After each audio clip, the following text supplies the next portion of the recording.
Bonjour à tous, il est 14h30, on va pouvoir commencer ce webinaire. Nous sommes ravis de vous accueillir sur ce webinaire interactif. Julien, Rebecca et Marc se joignent bien sûr à moi pour vous souhaiter la bienvenue sur ce webinaire organisé dans le cadre de notre étude des salaires des métiers de l'industrie de la santé. Comme vous le savez sûrement, le chiffre d'affaires du secteur de l'industrie de la santé croît de manière régulière d'environ 6% par an.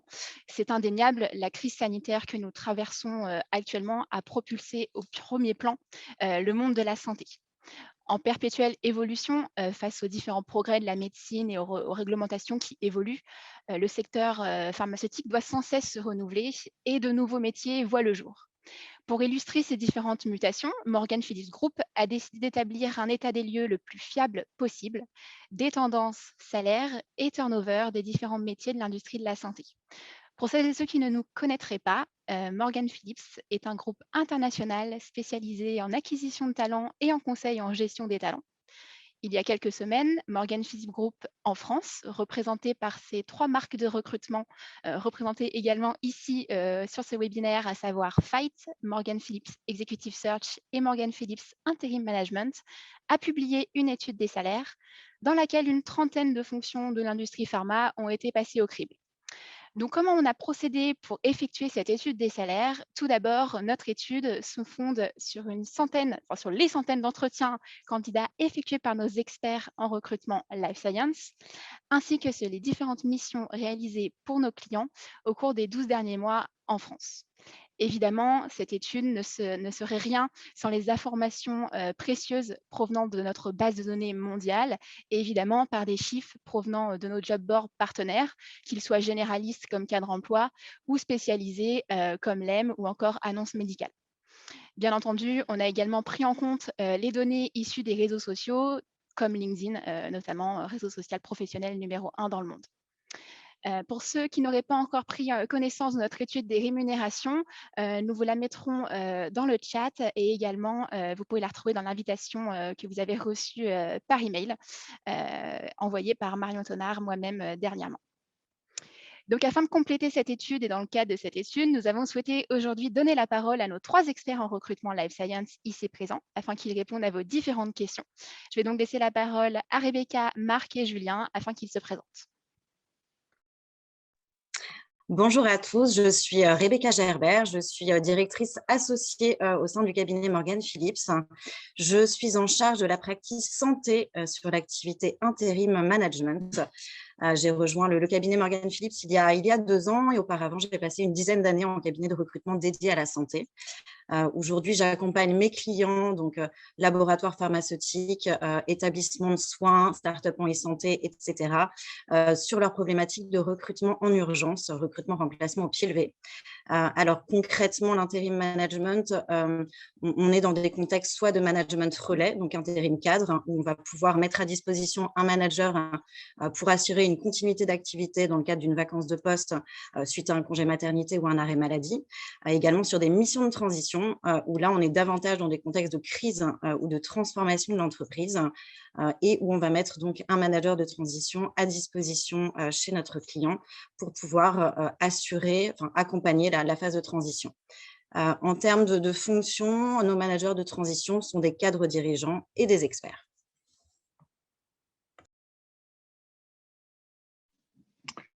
Bonjour, Marc Créache, je suis directeur de la practice Sciences de la vie au sein de Morgan Phillips Executive Search. Avec une équipe de 5 consultants, nous proposons de recruter des cadres dirigeants ou des cadres experts dans différents domaines des sciences de la vie, qu'ils soient santé humaine, santé animale, biotech, mais également on va jusqu'à la chimie fine en production d'intermédiaires pharmaceutiques. Et puis, nous avons aussi au sein de Morgan Phillips Executive Search d'autres BU qui effectivement peuvent aussi venir en soutien de recrutement sur des fonctions très précises comme la finance ou le juridique, mais également l'IT digital. Voilà.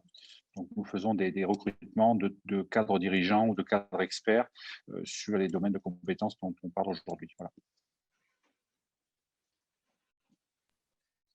Bonjour à tous, je suis Julien Potano, donc manager sur la division Life Science au sein de Fight.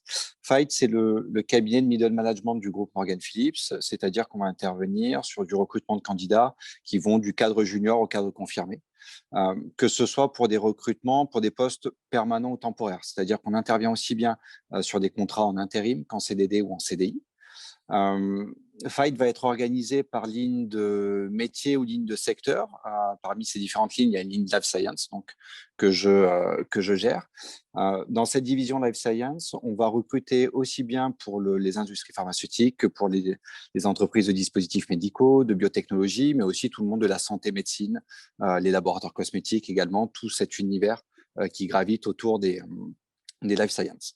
Un univers que je connais bien, parce que ça fait maintenant 14 ans que je travaille dans le monde du recrutement, avec de nombreuses années du coup sur ces métiers liés à la santé, à la médecine et à l'industrie pharmaceutique.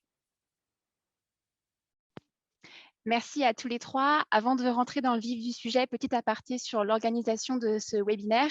Nos experts vont tâcher d'abord de répondre aux questions qui nous ont été posées en amont de ce webinaire. Vous avez pu en effet, lors de l'invitation, poser vos questions. Donc, ils vont y répondre, mais n'hésitez pas au fur et à mesure à poser vos questions dans le chat. Nous tâcherons d'y répondre au fur et à mesure. Julien, je vais te laisser la parole, commencer par exposer les 5 tendances que nous avons décelées en préparant ce webinaire et également en préparant l'étude des salaires. À vous de jouer. Effectivement, ce webinaire, il découle d'une étude des rémunérations qu'on a effectuée sur le monde de l'industrie de la santé. Donc, comme Marion vous le disait, cette étude est disponible en téléchargement. Le lien est sur le chat, je crois. Lorsqu'on a réalisé cette étude des rémunérations, on a pu remarquer cinq grandes tendances que vous voyez affichées à l'écran.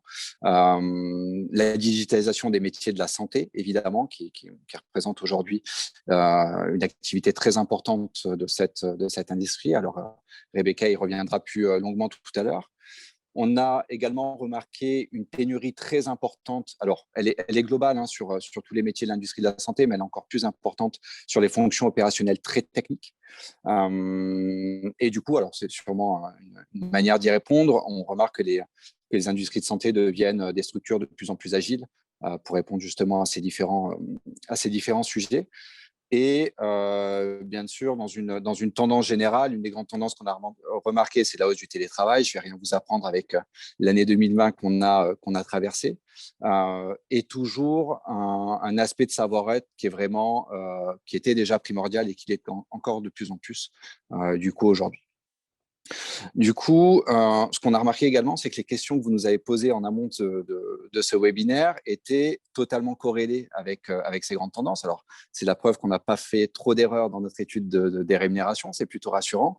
Et donc, du coup, notre webinaire aujourd'hui va s'articuler autour de ces tendances-là que je viens de présenter. Du coup, pour y répondre, on a noté les différentes questions qui nous avaient été posées juste avant. Évidemment, n'hésitez pas à continuer de poser des questions sur le chat. Marion les recevra et du coup pourra nous les transmettre et nous y répondrons du coup en fin de webinaire. Avant de rentrer vraiment dans le vif du sujet, quelques chiffres vraiment très rapidement pour montrer à quel point ce secteur de l'industrie de la santé joue une part très importante dans l'économie, que ce soit française ou mondiale. On remarque une augmentation de 1,6% du secteur de l'emploi dans ce secteur-là entre juin et septembre 2020. Donc, c'est très important, surtout quand on sait la période qu'on a vécue en 2020 et particulièrement cette période entre les deux premiers confinements. Sur l'année 2020, on note une hausse de 21% des offres d'emploi de l'industrie de la santé par rapport à 2019.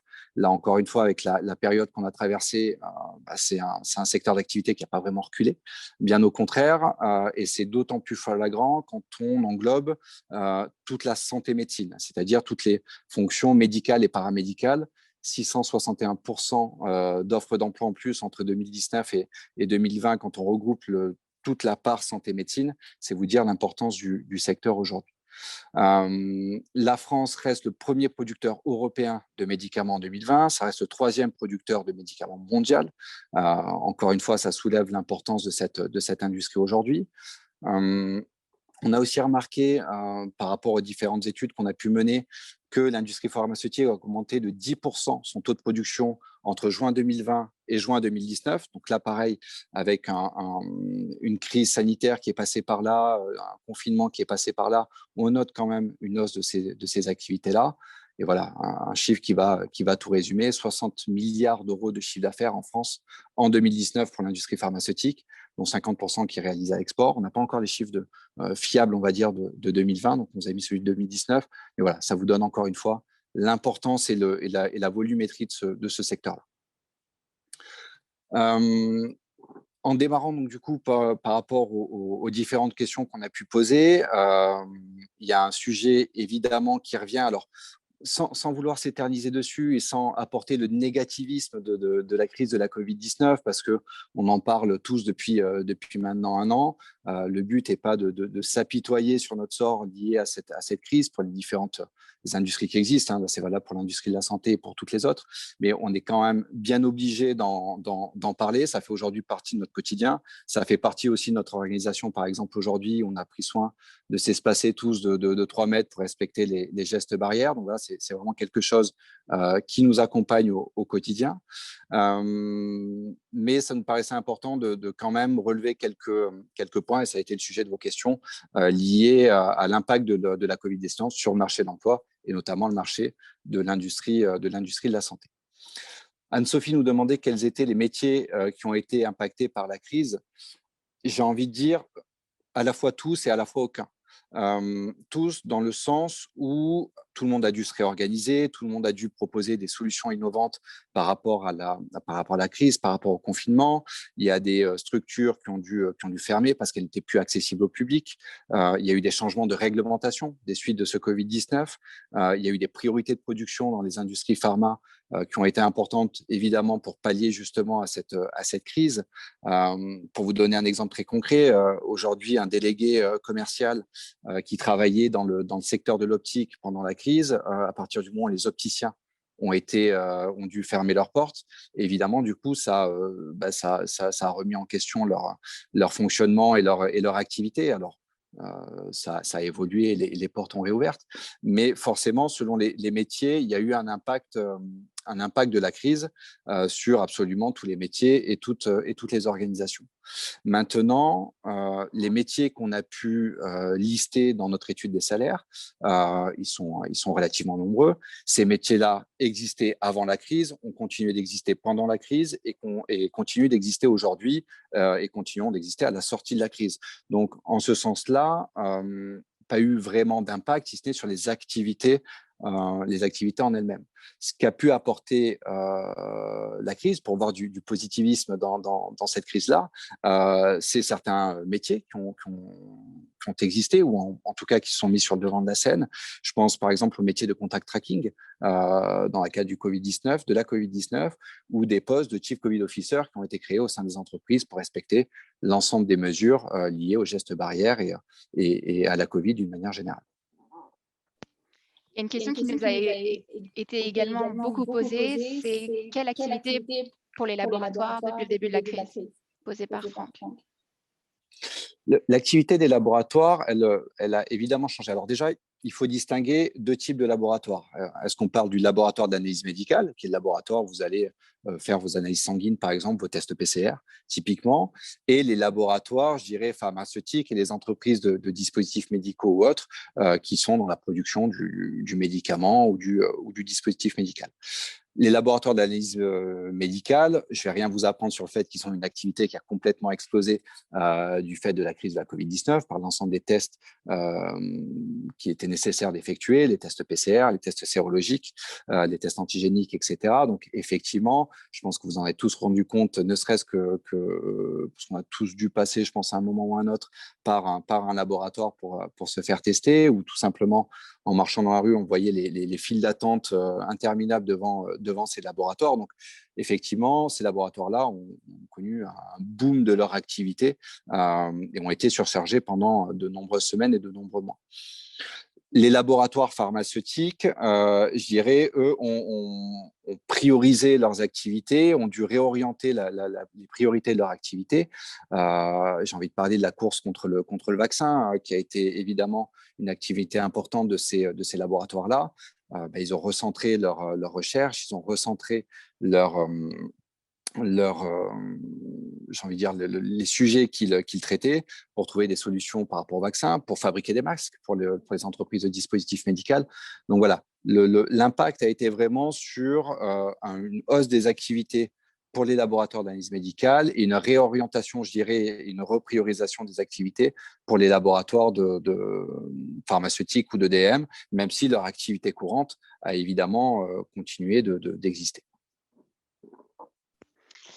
Et la crise a-t-elle joué un rôle dans l'évolution des packages, quels qu'ils soient, salaire, avantages, télétravail dans l'industrie de la santé? Ouais. Je crois que la question de la rémunération a été une des questions les plus posées en amont de ce webinaire. Alors, c'est ce qui est parfaitement logique parce que c'est un sujet qui est au cœur des préoccupations d'une part, et ce webinaire, encore une fois, découle de l'étude des salaires qu'on a réalisée, donc ça fait totalement sens. Est-ce que il y a eu des évolutions en termes de package? Alors, il faut savoir que le monde de l'industrie de la santé est un secteur plutôt rémunérateur. C'est-à-dire que vous avez des niveaux de salaire qui peuvent être assez importants et plus importants que dans d'autres secteurs d'activité. Il faudrait toutefois peut-être séparer la partie industrie pharmaceutique, la partie dispositif médical, par exemple. Si on se concentre sur ces deux activités, on note qu'il y a des différences de niveau de rémunération dans ces secteurs-là, mais d'une manière globale, ce sont des secteurs plutôt rémunérateurs. En termes de salaire, j'ai envie de dire fixe et variable, l'impact de la Covid n'a pas eu forcément a pas amené un changement particulier par rapport à ces aspects-là. Il y a eu une notion de pénurie qui avait déjà avant, qui continue d'exister aujourd'hui, qui fait que certains métiers sont plus rémunérateurs que d'autres, mais il n'y a pas de changement notable sur l'évolution des packages du fait de la Covid-19. Ce qu'on va noter, mais je pense que c'est un point dont on viendra un peu plus en détail, c'est plus par rapport aux conditions de travail. Le télétravail en est une. Évidemment, l'aspect télétravail a bouleversé l'organisation de ces industries-là, comme elle l'a bouleversé dans tous les autres cœurs de métier et cœurs de secteur d'activité. Et c'est devenu aujourd'hui quelque chose sur lequel les entreprises sont très sensibles et se doivent de proposer à leurs collaborateurs. Merci Julien, pas de questions sur ce sujet pour le moment. On va pouvoir passer à la deuxième thématique, à savoir la digitalisation des industries de la santé. Ce n'est pas pour rien si notre première étude des salaires publiée fut celle pour les fonctions de l'IT et du digital. On pourra vous l'envoyer si vous le souhaitez. Vous le savez sûrement également, depuis plusieurs années, les entreprises, quelle que soit leur taille et leur secteur d'activité, ont amorcé leur transformation numérique. La crise sanitaire que nous traversons a même accéléré ces transformations et bien entendu, l'industrie de la santé n'a pas été épargnée. Nous avons eu de nombreuses questions sur ce sujet et aujourd'hui, on a une experte de ce sujet, à savoir Rebecca, qui va répondre au fur et à mesure à vos questions. La première question qui nous a été posée est la suivante. Quels sont les challenges liés au digital pour l'industrie de la santé ? Alors, je vais essayer d'y répondre. Alors, je vais commencer déjà par quand même noter que la transformation digitale au niveau des industries de la santé s'est opérée de manière un petit peu plus récente que sur d'autres industries.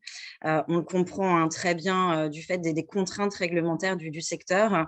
Mais voilà, depuis quelques années, les choses se sont un petit peu accélérées, alors notamment avec la concurrence de startups, de géants de la tech également, et puis malheureusement avec notre actualité liée à la crise sanitaire que nous traversons.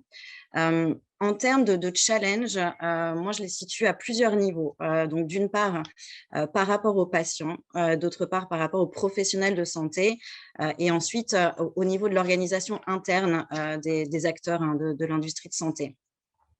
En termes de défis, pour moi, un défi important pour les industries de santé aujourd'hui, c'est de vraiment recentrer le patient au cœur des activités des laboratoires. Aujourd'hui, la création de valeur pour les industries pharmaceutiques ne repose plus que sur le médicament ou le DM, mais aussi sur des solutions et des services. Ensuite, on a des défis liés bien évidemment au cadre réglementaire. Les solutions innovantes soulèvent des contraintes de conformité réglementaire. On a également des défis au niveau de la sécurité et de la confidentialité des données. Et ensuite, comme je le disais, des vrais challenges par rapport à l'organisation interne des structures, donc à la transformation digitale en interne. Merci Rebecca. Et du coup, quelles innovations ont pu transformer le secteur? As-tu des exemples?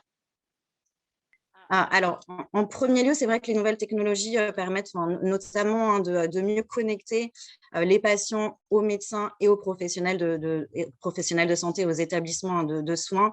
Alors, en termes d'innovation, qui est complètement rentrée dans nos quotidiens, notamment depuis le premier confinement, on a bien évidemment la téléconsultation. J'ai quelques chiffres. On avait recensé 100 000 téléconsultations entre janvier 2019 et février 2020. Et rien qu'en novembre 2020, sur la plateforme Doctolib, il y a eu 4,6 millions de téléconsultations. Donc, on a bien vu que la téléconsultation a explosé et est vraiment rentrée dans nos habitudes, dans notre quotidien. Ensuite, en termes d'innovation, on a bien évidemment toutes les applications dédiées à la santé. On va retrouver également des objets, les vêtements connectés. Voilà, tout ça, ces innovations, permettent aujourd'hui de récolter les données des patients pour les analyser et pour pouvoir proposer un meilleur diagnostic ou un meilleur suivi. Ensuite, l'apport du digital profite aussi aux acteurs eux-mêmes dans leurs organisations internes, notamment au niveau de la production. La digitalisation permet un meilleur suivi de la chaîne de médicaments, permet d'améliorer la traçabilité.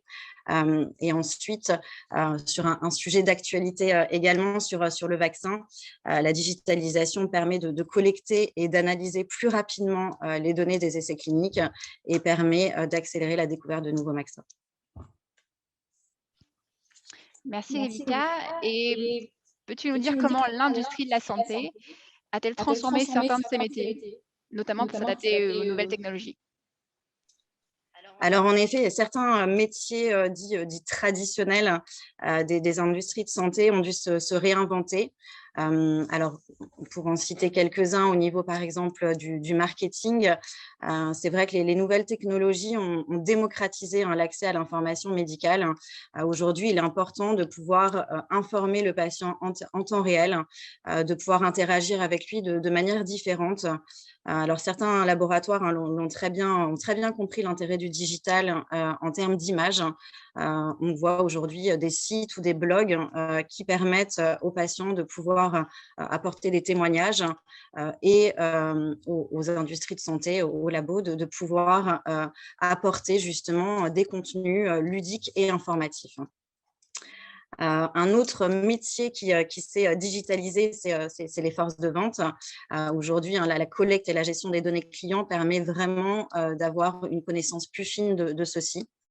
On a parlé du réglementaire, voilà, également, comme je disais un petit peu tout à l'heure, c'est vrai que les solutions innovantes soulèvent des contraintes réglementaires. Aujourd'hui, on va vraiment rechercher des profils experts et qui ont une vision globale de l'accès précoce jusqu'à l'innovation.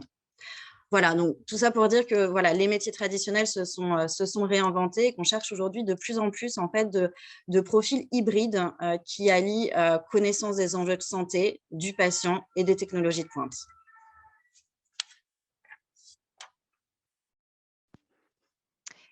Et du coup, Rebecca, si certains métiers se sont transformés, est-ce que la digitalisation a créé de nouveaux métiers? C'est une question de Margot, mais ce n'est pas la seule à nous l'avoir posée. Amandine, dans le chat, l'a également posée à l'instant.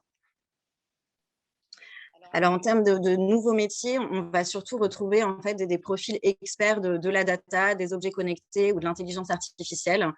On va retrouver des métiers comme le chef de la transformation digitale qui va vraiment piloter le changement numérique pour qu'il fasse partie intégrante de la culture d'entreprise et qui participe à sa croissance. On va également retrouver de nouveaux métiers sur la question des big data, question malheureusement d'actualité ces derniers temps avec la fuite de données patients, où là on retrouve des métiers de healthcare data scientist, d'experts en cybersécurité santé. Voilà, ce sont des métiers qui travaillent pour garantir la protection des données sensibles.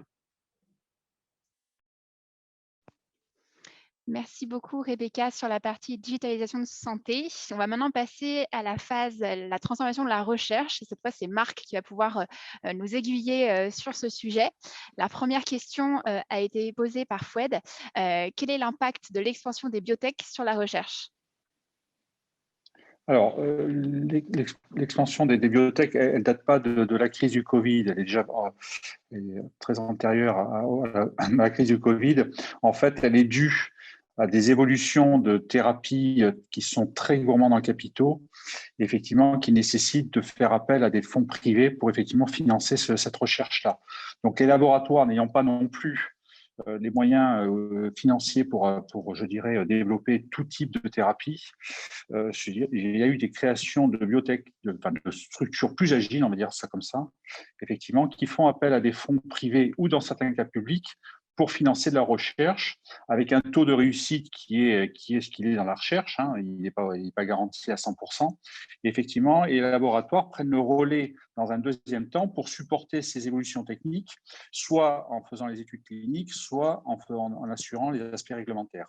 Donc, je dirais effectivement, les biotech aujourd'hui sont des aspects très importants de la recherche dans le secteur de la santé, puisque, je dirais, dans les grandes évolutions techniques qu'il y a pu y avoir ces dernières années, les grands laboratoires n'ont pas eu, je dirais, cet impact technique pour, je dirais, accompagner ces évolutions. Donc, effectivement, c'est plutôt des petites structures type biotech, où il y a d'autres types de structures, parce que biotech, tout n'est pas en biotechnologie, effectivement, qui permettent effectivement de faire des bons technologies, comme il y a pu avoir récemment avec, je dirais, l'ARN messager, hein, qui est un exemple type de ce qu'est la recherche aujourd'hui, effectivement, avec des structures plus agiles qui ont développé des techniques nouvelles qui après se sont adossées à des gros laboratoires pour accompagner leur développement, aussi bien sur les études cliniques que sur les aspects réglementaires, mais également sur l'aspect production, puisqu'effectivement une technologie, si elle n'est pas disponible sur le marché, finalement, elle ne sert pas à grand-chose.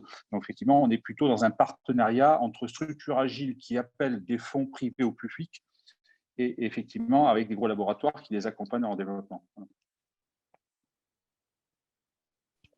On a une question de Yves également, Marc, en amont du webinaire, à savoir quelles sont les orientations de la recherche pour demain. Ça, c'est très compliqué à répondre à cette question. Bon, je dirais que dans la recherche, on sait, il y a aussi la recherche académique hein, qui est très importante, mais effectivement qui est face à une problématique de capitaux, puisqu'effectivement, on est quand même quand on parle de génétique, quand on parle de thérapie génique, etc., on est quand même quand on parle de production de protéines, etc., on est quand même sur des techniques qui sont très avant-gardistes, qui ont un taux de réussite qui est très faible, donc effectivement, qui ont besoin aussi de beaucoup de capitaux.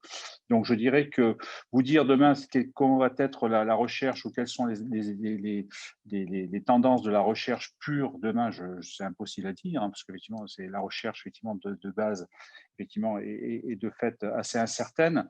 Mais on peut dire effectivement toute la partie biotechnologie qui est assez peu développée en France, il faut quand même le dire, effectivement, qui était plutôt développée sur les pays limitrophes à la France ou aux États-Unis, effectivement, sont des techniques et des entreprises qui vont quand même continuer à porter la recherche, mais avec quand même un volet en recherche académique ou en recherche publique qui effectivement peut accompagner sur certains aspects ces avancées techniques qui seront fortes dans les prochaines années. Et du coup, Marc, tu parlais en introduction de réponse à cette question de la recherche académique. Aujourd'hui, quel est le poids de la recherche académique dans la recherche médicale ? Alors, la recherche académique, bon, tout le monde fait de la recherche académique, mais effectivement, je pense qu'en travers recherche académique, on pense plutôt à recherche publique. Je dirais, comme je le disais, la recherche, la problématique de la recherche, c'est les capitaux. Vous avez toujours quelqu'un qui peut, dans son garage, trouver quelque chose qui révolutionne le marché, mais c'est assez rare et c'est assez risqué. Enfin, je veux dire, c'est très rare que ça arrive. Donc, je dirais effectivement, on est quand même sur sur des gens qui ont des structures qui soient quand même très innovantes et effectivement qui ont besoin de beaucoup de fonds. Donc, la recherche publique, effectivement, fait face à un déficit de fonds de façon générale, même si dans le cadre je dirais de la Covid et du déploiement des vaccins sur la Covid, effectivement, il y a eu quand même, du fait de cette urgence, il y a quand même eu un gros effort qui a été fait par les fonds publics, qu'ils soient nord-américains ou qu'ils soient également européens ou chinois, effectivement, ou russes d'ailleurs, pour effectivement développer pour pousser, accélérer les développements de la recherche sur ces nouvelles techniques. Mais de façon générale, je dirais, dans un fonctionnement traditionnel, je dirais, aujourd'hui, un chercheur en public qui passe presque plus son temps à trouver des fonds qu'à faire de la recherche. Mais en tous les cas, une des grosses axes de son travail, c'est aussi trouver des fonds. Donc, je dirais qu'effectivement, et les fonds, il a du mal à les avoir. Donc, par rapport à tout l'environnement de la recherche, il y a un point clé, c'est les capitaux pour pouvoir fonctionner de façon pérenne et de façon efficace. Et malheureusement, je dirais, la recherche sur les thérapies traditionnelles, je dirais, aujourd'hui, est assez faible. Alors, je dirais que je ferai aussi un petit aparté sur le nombre ou l'évolution de la population des chercheurs, aussi bien dans les différents recherches publiques, recherches privées ou biotech, mais on peut dire que c'est la recherche privée. Alors, effectivement, on sent quand même que sur les laboratoires, la recherche, le nombre de chercheurs enfin, qui sont amenés à faire à trouver sur des thérapies très spécifiques est plutôt tendance à baisser, effectivement, au profit quand même dans les laboratoires, à des fonctions qui sont liées quand même à la recherche après la découverte, effectivement, qui sont des fonctions soit réglementaires, soit d'études, enfin, en amont, études cliniques réglementaires, ou effectivement des fonctions qui sont assez nouvelles et qui aujourd'hui sont très recherchées dans les entreprises, qui sont des fonctions de veille technologique sur effectivement les différentes technologies, les différentes thérapies et les différentes biotech qui pourraient se développer. Alors effectivement, on est quand même dans un gros développement de fonctions type intelligence marché, intelligence technology business, des gens effectivement qui sont à l'affût des brevets, qui suivent un certain nombre de biotech, effectivement dans l'espoir effectivement qu'elle développe un certain nombre de produits nouveaux, effectivement, qui pourraient, après coup, être traités par les laboratoires pour les amener jusqu'à la commercialisation. Donc, on a quand même un basculement des fonctions dans les laboratoires qui n'est plus réellement sur la recherche pure, mais qui est plutôt dans l'accompagnement. Et on sent qu'il y a quand même eu des annonces récemment, vous le connaissez aussi bien que nous, effectivement, de réduction de postes de chercheurs dans des gros laboratoires qui est due un transfert aussi bien sur les biotechnologies, mais effectivement sur de moins en moins de capitaux qui sont investis dans la recherche traditionnelle sur des médicaments qui sont connus et qui sont, je dirais, maîtrisés. Voilà. Merci Marc pour tes lumières. On va passer à la quatrième partie, à savoir la pénurie de talent, avec une question qui est assez simple, qui en découle, c'est quels métiers aujourd'hui dans l'industrie pharma sont sous tension? Tous, absolument tous, je crois. Et ça date pas de la Covid-19 et ça date pas de la crise qu'on vient de traverser. Il y a énormément de pénuries et énormément de métiers qui sont sous tension actuellement. Alors, moi, en premier lieu, je pense évidemment à tous les métiers soignants, tous les métiers de médecins, tous les métiers paramédicaux. Rebecca ne contredira pas, elle connaît très bien l'environnement médical, mais les personnes qui ne le savaient pas Avant la crise, on s'est bien rendu compte qu'il y a une pénurie énorme dans les hôpitaux de métiers d'infirmiers, d'aides-soignants, de kinésithérapeutes, de masseurs, de manip radio, etc. C'est une pénurie qui est criante. Aujourd'hui, il n'y a pas encore vraiment de solution pour répondre à ces attentes-là. Il va le falloir parce qu'on s'est bien rendu compte en cette année 2020 que c'était vraiment des métiers indispensables au fonctionnement de notre système de soins et de santé. Donc c'est typiquement des métiers qui sont énormément sous tension aujourd'hui. Je rajoute simplement un chiffre pour rebondir sur ce que Julien vient de dire. LinkedIn a communiqué récemment sur le fait qu'en 2020, il y avait 21 000 postes d'infirmiers à pourvoir sur la plateforme, ce qui est énorme. Marc, tu souhaitais rebondir sur les propos de Rebecca ou de Julien ou ils ont tout dit? Non, je pense qu'effectivement, on sait très bien que sur la partie santé, sinon trouver un médecin aujourd'hui pour aller dans le milieu hospitalier, c'est quasi impossible.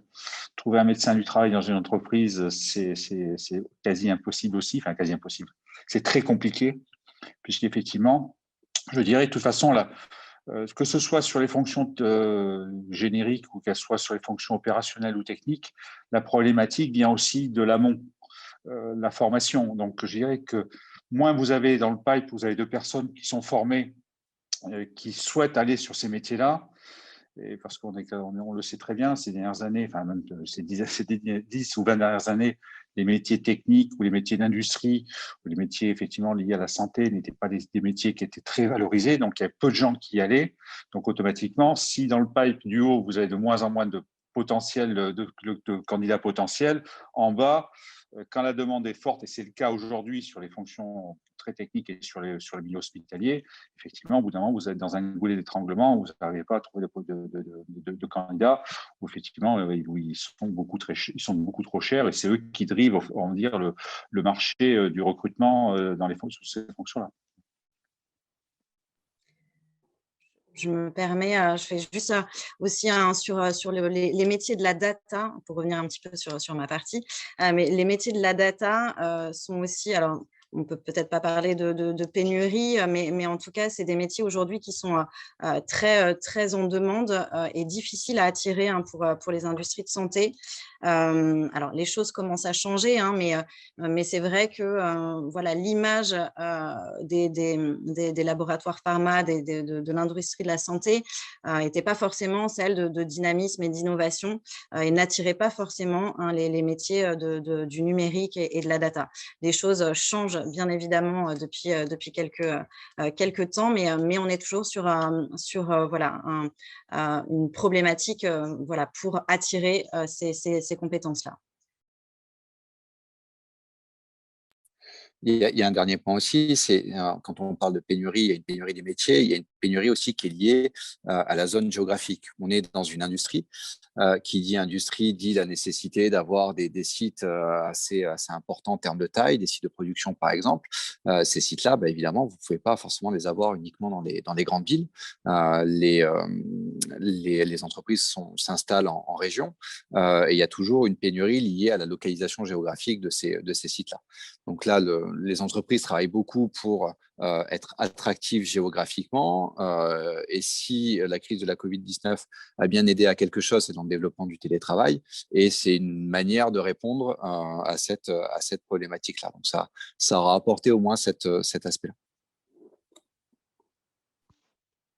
Merci à tous les trois. On passe à la dernière partie avant la partie questions-réponses, à savoir les attentes des recruteurs entreprises et salariés.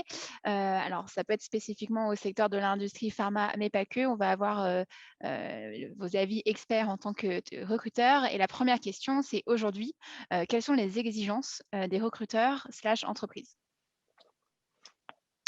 Alors, bon, on va aller dans un monde idéal.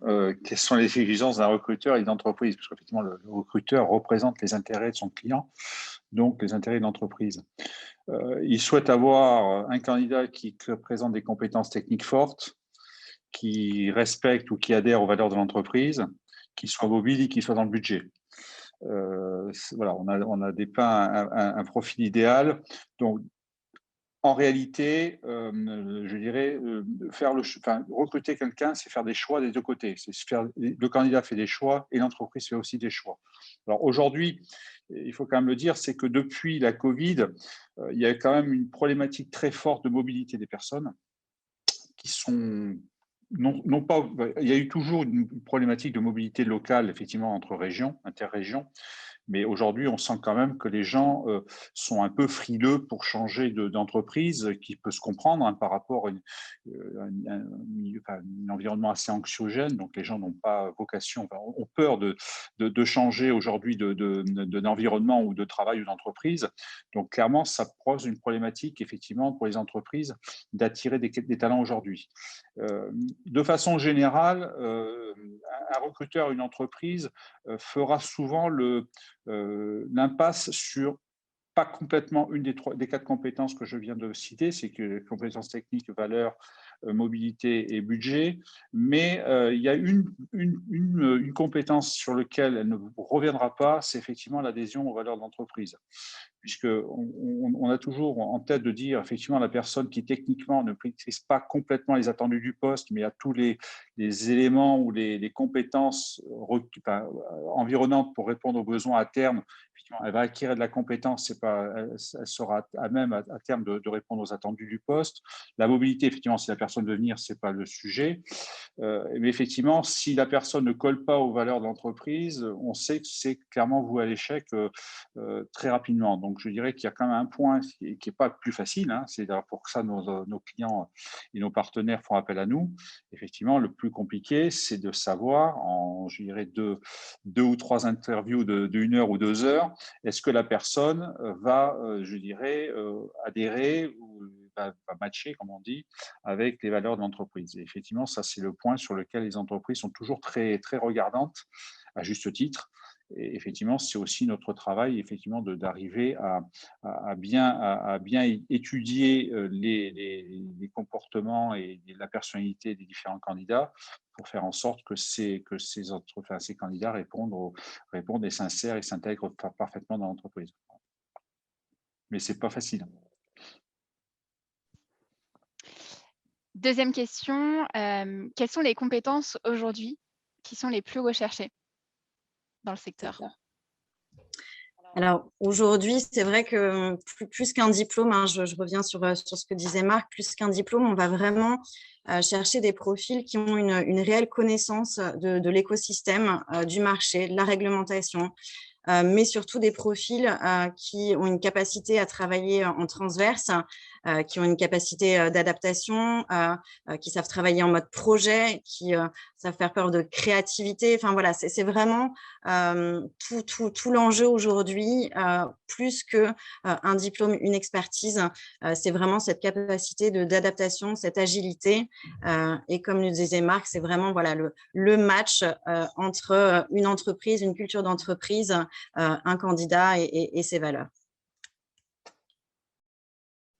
Pour rebondir sur le sujet compétences, on a une question qui est arrivée dans le chat, à savoir les compétences techniques pour certains métiers. Est-ce que c'est quelque chose qui peut s'apprendre assez rapidement, selon vous? Ça dépend de quelles compétences on parle. Oui, il y a des compétences techniques qui peuvent s'apprendre dans le métier. Je vais prendre un exemple très concret par rapport à des postes qu'on réalise aujourd'hui sur les métiers d'infirmiers, puisqu'on en parlait tout à l'heure. Certaines sociétés ont besoin de recruter des infirmiers qui ont des compétences techniques spécifiques, qui n'ont pas pu élaborer lors de leur formation, de leur diplôme ou dans leurs premières expériences. Et aujourd'hui, ces entreprises-là sont capables de proposer des formations au moment de l'intégration pour pouvoir, pour faire en sorte que les salariés soient opérationnels sur la technicité demandée. Cet exemple, il est valable sur des postes d'infirmiers, il est valable sur des postes de commerciaux qui n'ont pas travaillé sur certaines typologies de produits, de DM, de médicaments ou autres, et sur tout un ensemble de métiers. Après, pour prendre des exemples dont tout le monde parle, aujourd'hui, on ne vous formera pas dans une entreprise à devenir médecin. Ça, il faut avoir le diplôme, la capacité, le niveau d'études, etc. Mais sur certaines technicités, oui, totalement, des formations sont possibles et on peut ne pas avoir une certaine compétence technique et d'acquérir en intégrant une nouvelle société. Je me permets de faire un petit commentaire, Marion. Bon, je dirais que, bon, effectivement, il y a des métiers où la barrière d'entrée est clairement identifiée. Effectivement, soit vous avez des compétences qui sont reconnues, qui sont diplômées, enfin, c'est souvent des formations diplômantes, hein, de haut niveau. Donc là, effectivement, soit vous l'avez, soit vous ne l'avez pas. Mais sur des métiers qui sont plus ouverts, effectivement, où là, la connaissance technique ou du secteur n'est pas, je dirais, un prérequis, je trouve que l'industrie de la science, enfin, les sciences de la vie au sens large, c'est quand même un secteur qui est assez ouvert à d'autres secteurs. On ne se ferme pas. Effectivement, on apprécie, je trouve, dans ces métiers-là, dans ces secteurs-là, on apprécie aussi de prendre des personnes d'autres secteurs, effectivement, qui apportent une vraie valeur ajoutée. En particulier sur les fonctions commerciales, même si il y a des formations qui sont certifiantes aussi, mais qui sont plus light. Effectivement, on est quand même sur des ouvertures sur d'autres secteurs. Effectivement, on n'est pas obligé d'avoir fait 15 ans dans la pharmacie ou dans les sciences de la vie pour entrer dans un nouveau laboratoire ou dans une entreprise. En fonction des métiers, on peut très bien postuler sur ces fonctions qui sont ouvertes à d'autres secteurs. Merci beaucoup. Et enfin, dernière question, on a déjà abordé le sujet au début de ce webinaire. Le télétravail est-il dorénavant de rigueur dans l'industrie de la santé? Je crois que c'est Julien qui va répondre à cette question, son sujet préféré. Oui, il est clairement de rigueur aujourd'hui, mais il ne faut pas se tromper dans le télétravail. Il est de rigueur dans le fait de pouvoir le proposer à ses collaborateurs. Il est de rigueur aussi dans le fait de ne pas avoir obligatoirement à le proposer à ses collaborateurs. C'est-à-dire que vous avez aujourd'hui des personnes, vous avez un contexte en tout cas aujourd'hui qui nécessite de faire du télétravail, hein, pour les mesures qu'on connaît actuellement. Vous avez des collaborateurs qui sont demandeurs d'en faire parce que c'est plus de flexibilité dans leur organisation pour eux parce que c'est moins de temps de transport, etc., etc. Maintenant, il ne faut pas oublier non plus qu'il y a des collaborateurs qui ne souhaitent pas être en télétravail, qui ont besoin d'avoir un environnement de travail ou qui n'ont pas la possibilité de travailler depuis leur domicile et qui, eux, rejoignent une entreprise parce qu'ils rejoignent une équipe, des personnes, des locaux. Donc voilà, il ne faut pas que le débat soit uniquement dans le même sens par rapport au télétravail. On pense toujours à l'aspect « il faut proposer du télétravail ». Je pense que les entreprises doivent être capables de le proposer comme elles doivent être capables de le laisser à discrétion et de permettre aussi aux collaborateurs, alors en respectant, hein, l'ensemble des mesures sanitaires évidemment, mais doit pouvoir proposer à ses collaborateurs qui le veulent d'être dans les bureaux et de pouvoir travailler autour d'autres personnes dans un environnement autre que leur domicile. Je peux me faire une petite aparté, si tu me permets, Julien. Je dirais que là, on a eu par rapport aux contraintes liées à la Covid, on a eu une expérimentation à grande échelle de déploiement du télétravail, effectivement, qui était un sujet qui était latent depuis un certain nombre d'années, effectivement, avec des revendications de salariés, dans certains cas de figure aussi des attentes des entreprises pour réduire, pour pas le dire, réduire leur surface de bureau. Effectivement, on savait qu'il y avait un sujet latent qui n'avait pas vraiment été tranché. Bon, là, effectivement, de fait, on a eu une grosse période de télétravail qui nous a permis, aussi bien dans les entreprises que pour les salariés, de voir les avantages et les inconvénients de ce télétravail. Donc, je pense que demain, je dirais, il y aura un équilibre à trouver entre le tout télétravail et le tout entreprise. Et effectivement, chaque entreprise adapte aujourd'hui son mode de fonctionnement en fonction de ses attentes et aussi des attentes de ses salariés. Top, merci. On va passer à la partie questions-réponses et on a déjà, je vais ouvrir le bal, on a déjà une question dans le chat et je sais dorénavant que c'est Rebecca qui va s'y coller pour la première.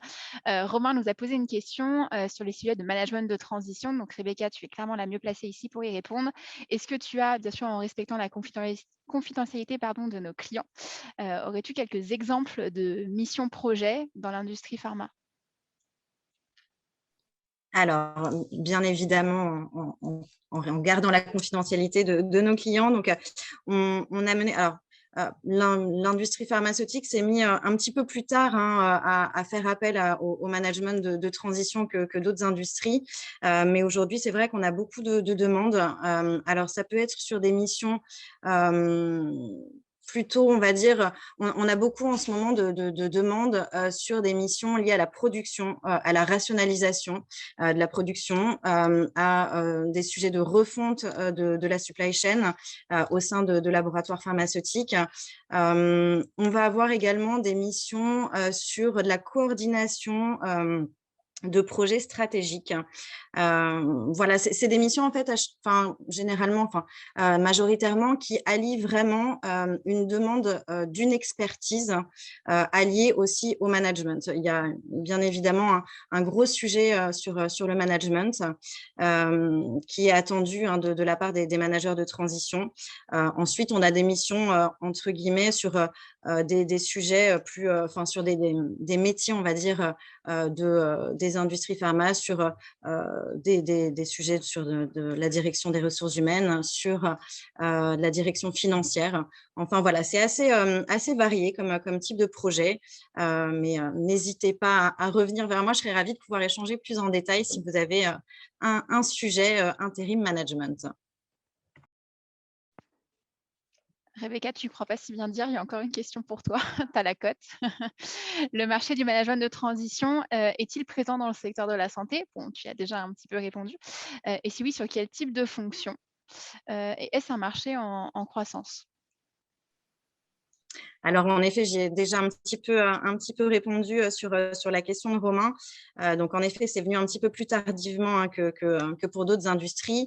Mais on ressent, moi qui suis depuis 2 ans sur cette activité-là, pour développer justement la practice healthcare et life science, on a de plus en plus de demandes de ces acteurs, justement sur des sujets de transformation, sur des sujets, voilà, ça peut être également sur plutôt une continuité d'activité, sur des remplacements, congés maternité, etc. Mais on a quand même beaucoup de sujets liés à de la gestion de transformation où, comme disait Marc un petit peu plus tôt, c'est vrai que là, on va attendre aussi, en tout cas, on va être sensible à des profils qui ne sont pas issus que de la pharma pour pouvoir vraiment apporter aussi les best practices, soit d'autres environnements, d'autres secteurs d'activité ou les best practices du secteur, mais que nos managers de transition ont pu voir dans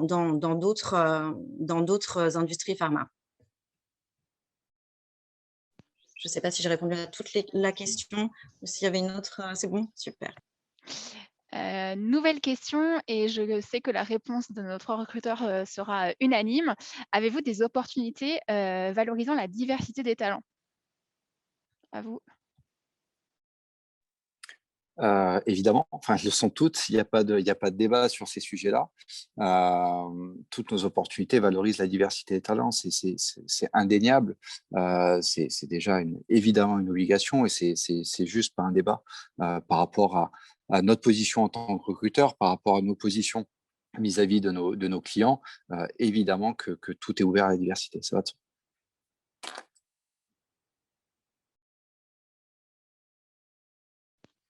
Rebecca, Marc, vous voulez ajouter quelque chose? Non, complètement d'accord sur le sujet. La diversité, elle va aussi, je dirais, elle va aussi au niveau par rapport aux problématiques liées à l'âge. Aujourd'hui, il y a un réel marché des seniors qui ont une forte expertise. Effectivement, c'est aussi très important de noter qu'effectivement, les seniors ont leur place aujourd'hui sur le marché de la santé, la science de la vie au sens large. Et effectivement, je dirais que leurs compétences sont valorisées et sont attendues par les entreprises. Notamment en management de transition, où c'est vrai qu'on recherche vraiment des profils expérimentés qui puissent vraiment apporter leur vision, leur expertise. Donc, en effet, sur ce sujet de diversité, en fait, pas de sujet, quoi. Et je rajouterais même quelque chose, c'est que nos 3 cabinets, que ce soit Fight, Interim Management ou Executive Search, sont membres d'A Compétences Égales et signataires de la Charte de la diversité. Donc, bien sûr que ce sont des sujets qui nous tiennent vraiment à cœur. Nouvelle question de Sophie dans le chat. Alors, je vais la lire, elle est un petit peu longue, excusez-moi. Bonjour, auriez-vous élaboré une étude sur les rémunérations des professionnels de santé? Si oui, comment l'avez-vous élaborée? Prend-elle en compte les différences de statut public / privé et les différentes conventions collectives appliquées dans le secteur? Et comment sont valorisés les autres éléments du package dans cette étude? Longue question. Alors, pour apporter un premier élément de réponse, on n'a pas élaboré encore pour le moment d'études des rémunérations spécifiques vraiment au métier des professionnels de santé. Ça fait partie de nos prochains sujets, de nos prochains projets. Maintenant, c'est des sujets sur lesquels on peut répondre ponctuellement. Si vous avez des questions, on peut vous orienter sur ces sujets-là, parce que les sujets liés au personnel de soins, au monde médical, ce sont des sujets qu'on traite aujourd'hui.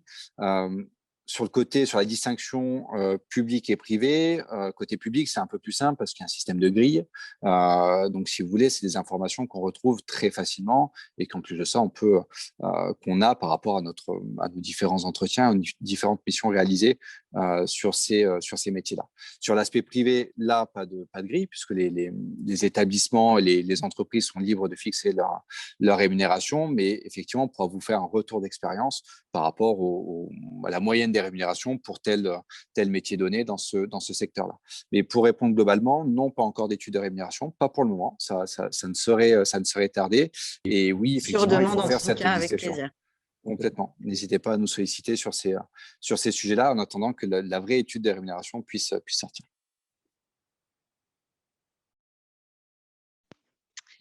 On a une dernière question. Après, pour faire du cas par cas, ça va être plus compliqué. On va en effet, je vais vous inviter après à contacter nos experts directement. Ça sera bien plus simple. Alexandre semble être en recherche d'emploi depuis plusieurs mois et se heurte souvent aux dictatures de l'âge et du copier-cloner. Je cite, bien sûr. Notamment, il dit qu'un commercial en orthopédie aura souvent du mal à trouver dans d'autres domaines, même en restant dans le médical. Qu'en pensez-vous?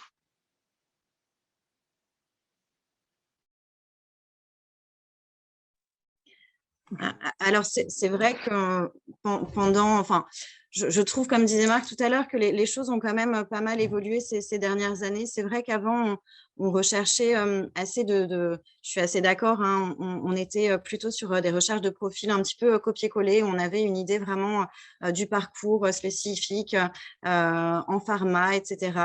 Avec vraiment des attentes très particulières et assez fermées, si je peux me permettre de dire. Mais aujourd'hui, les choses évoluent quand même de manière assez positive.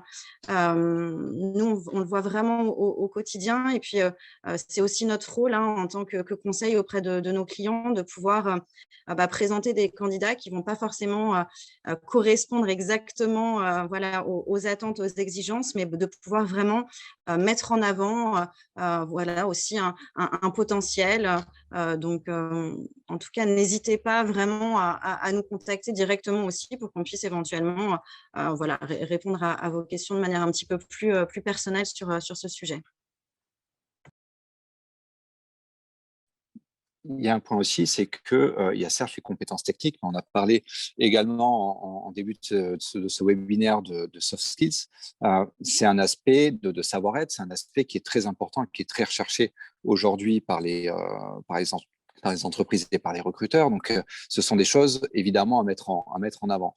Évidemment, quand on a une première recherche, on a toujours tendance à rechercher des personnes qui connaissent déjà le métier, qui connaissent déjà le produit, parce qu'on se dit que l'intégration sera plus simple. Maintenant, la pénurie met aussi en avant le fait et la nécessité de devoir s'ouvrir aux autres profils et l'importance du savoir-être, du coup, rentre totalement dans ce cadre-là. Donc, oui, il est toujours plus compliqué d'intégrer un secteur dont on ne vient pas, sur lequel on n'a pas d'expérience. Maintenant, ce n'est pas du tout impossible. Le seul frein qu'il y a dans ce changement de métier-là, c'est quand vous avez la nécessité d'avoir tel type de diplôme pour exercer tel type d'activité. Là, effectivement, vous ne pouvez pas faire autrement. Mais dans les autres cas, vous pouvez totalement venir d'autres secteurs et intégrer un nouveau secteur d'activité, même si effectivement le parcours est peut-être un petit peu plus compliqué, mais je trouve que les entreprises s'ouvrent de plus en plus à ces personnes qui ne viennent pas justement du secteur dans lequel elles travaillent. De nouvelles questions nous sont parvenues, mais nous y avons déjà répondu pendant ce webinaire. Donc, ce qu'on va faire, c'est vous inviter à regarder le replay qui sera disponible dans les quelques jours qui suivent. Si vous n'avez pas d'autres questions, on va pouvoir conclure ce webinaire. Peut-être que vous avez chacun un petit mot à dire pour la fin. Rebecca, Julien, Marc, ou pas, peut-être. Je vous interpelle, mais peut-être pas. Peut-être que c'est la fin seulement. En tout cas, de vous remercier d'avoir été présent pour ce webinaire et de ne pas hésiter à nous contacter en fonction des sujets qui pourraient vous intéresser et auxquels on pourrait répondre. Effectivement, on a voulu ce webinaire le plus interactif possible. Donc, c'est pour ça que vous aviez cette possibilité de poser vos questions en amont et via le système de chat. On est conscient qu'on n'a pas pu répondre peut-être correctement à tout et pas pu aborder tous les sujets. Puis, il y a des questions qui sont du coup très, j'allais dire personnelles, mais en tout cas très ciblées sur certains sujets. On est évidemment à votre disposition pour y répondre après ce webinaire-là. Vous pouvez nous contacter, vous avez toutes nos coordonnées pour pouvoir le faire. Donc, vraiment, n'hésitez pas.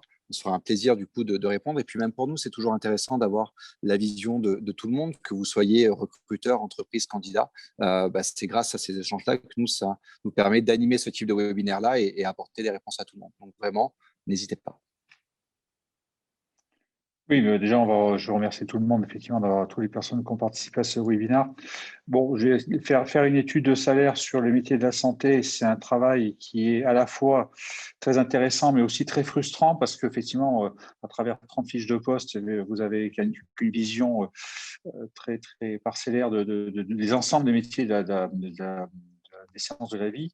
Donc, écoutez, n'hésitez pas à nous contacter dans le cadre de besoins très spécifiques pour une étude de salaire sur un secteur ou sur une région. Effectivement, on est là à votre écoute, mais effectivement, pour les gens aussi qui sont en recherche active ou des entreprises, bien sûr, qui recherchent des profils, on est à votre écoute. N'hésitez pas à nous contacter. Nous ferons un plaisir d'échanger avec vous et de vous accompagner, que vous soyez candidat ou entreprise.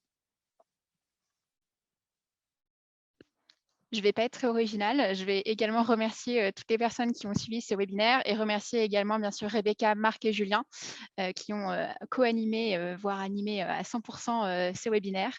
Merci à tous et n'hésitez pas à nous contacter pour plus ample information. Au revoir à tous. Merci.